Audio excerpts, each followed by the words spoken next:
Welcome to cook and cultivate channel. வாங்க இன்றைக்கி நம்ம ஆந்திரா ஸ்பெஷல் பஹாரா ரைஸ் எப்படி செய்கிறதுன்னு பார்ப்போம்.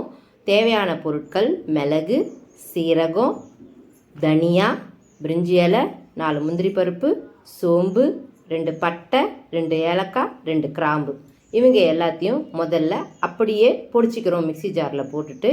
இப்போது இவங்க கூட சேர்ந்து இஞ்சி, பூண்டு, 3 தக்காளி பழம், இந்த 3த்தையும் போட்டு நல்லா, தண்ணியே விட தேவையில்லை, ஏன்னா தக்காளியில் தண்ணி இருக்கும், அதனால் அதை அரைச்சாலே போதும்.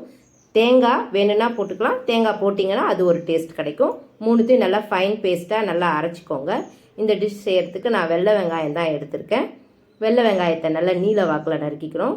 நல்லா ஒரு பேன் எடுத்துகிட்டு எண்ணெயை விட்டுப்போம். எண்ணெயை விட்டுட்டு கொஞ்சமாக சீரகம் தாளிப்பு கொடுப்போம்.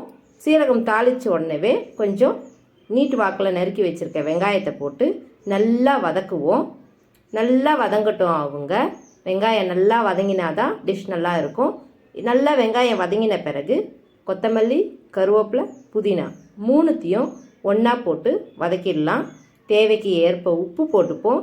இது வதக்கிற பொழுதே 2 பச்சை மிளகாயை போட்டுக்கலாம். நான் தனியாக தான் போடுறேன், முன்னாடியும் போட்டு வதக்கலாம். இப்போது இவங்கெல்லாம் வதங்கிட்ட பிறகு அரைச்ச விழுதை போட்டு நல்லா வதக்கி நல்லா சுருண்டு வர மாதிரி வதக்குங்க.